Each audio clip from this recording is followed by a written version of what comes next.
Death, the Leveler, by James Shirley. The glories of our blood and state are shadows, not substantial things. There is no armor against fate. Death lays his icy hand on kings. Here, blood means noble birth or family origin. State refers to one's social status and position of power. The poet is talking about the pride and honor people have in being born into a high family or holding a high position in society. The poet says that these so-called glories are like shadows. They look grand, but in reality, they are not permanent or solid. Just like a shadow disappears when the light changes, wealth, rank, and fame vanish with time. In other words, these worldly honors are temporary, not lasting realities. Fate here represents death, the unavoidable destiny of all human beings. No matter how powerful or wealthy people are, they cannot protect themselves against fate. Armor is useless against death. No weapon, no status, no influence can save anyone from it. Death is personified here as a powerful figure who touches people with his icy hand. Even kings, who are the highest in rank and power, cannot escape death. Scepter and crown must tumble down, and in the dust be equal made with the poor crooked scythe and spade. The scepter and crown symbolize kings and those in the highest positions of power. Despite their greatness, even kings and rulers cannot escape death. Their equa, wealth and glory eventually collapse and fade away. After death, everyone becomes equal.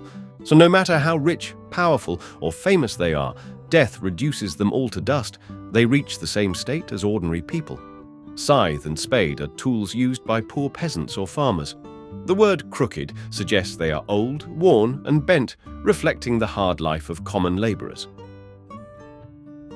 Some men with swords may reap the field and plant fresh laurels where they kill, but their strong nerves at last must yield. They tame but one another still. Just as farmers reap crops in a field, soldiers and warriors reap human lives on the battlefield. The poet compares war and killing to harvesting. Battles are bloody fields where human lives are cut down like crops. Laurels represent victory and glory. In ancient times, victors were crowned with laurel wreaths. So when men kill in war, they try to win honor and praise. However, this glory is temporary. Strong nerves means bravery, courage, or physical strength. The poet reminds us that even the bravest warriors or kings must eventually surrender to death. In war, men conquer and kill each other, but that's all they achieve. Their victories are not over death, only over other humans. Death remains the final conqueror, waiting for them regardless of their triumphs.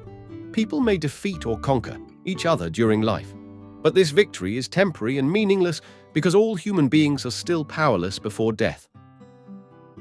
Early or late, they stoop to fate and must give up their murmuring breath when they, pale captives, creep to death. Whether young or old, sooner or later, every human being has to surrender to destiny. All must eventually exhale their last breath. The phrase murmuring breath suggests the weak, faint, almost unwilling final breaths of life. Death turns even the mightiest into pale captives, meaning powerless prisoners of death. Pale shows the loss of life and vitality as the face becomes colorless in death. Creep to death paints a picture of a slow, inevitable movement toward death from which no one can escape. The garlands wither on your brow, then boast no more your mighty deeds. Upon death's purple altar now, see where the victim bleeds. In ancient times, garlands were placed on the heads of victorious warriors, kings, or athletes as a sign of honor, glory, and achievement. Flowers fade quickly. They are not permanent. The fame, honor, and victories of powerful men are temporary. No matter how great one's achievements, the glory fades with time, just like flowers losing their freshness. Since worldly achievements are short-lived, the proud boasting of kings, warriors, and conquerors is pointless. Death renders all their victories meaningless. An altar is a place of offering or sacrifice. Death is personified as a powerful force with an altar upon which even the greatest of men are sacrificed. Your heads must come to the cold tomb. Only the actions of the just smell sweet and blossom in their dust. Even the victorious warrior, the conqueror of battles, ultimately becomes a victim of death. No matter who you are, a king, a soldier, a rich man, or a poor man, all human heads will eventually bow to the grave. After death, wealth, rank, and fame fade away, but what remains is the goodness of a person's actions. The poet calls these good deeds the actions of the just. Such actions are compared to flowers. They smell sweet, symbolizing how they are remembered with love, respect, and admiration, even after the person has died. Though the person's body turns to dust in the grave, their good deeds continue to grow, inspire, and leave behind a fragrance of goodness. The glories of our blood and state are shadows. Metaphor. The glories of our blood and state are compared to shadows, suggesting they are temporary, unreal, and lacking permanence. There is no armor against fate. Personification. Fate is personified as an unstoppable force against which there is no armor. Death lays his icy hand. Personification. Death is personified as a figure who can lay a hand on kings.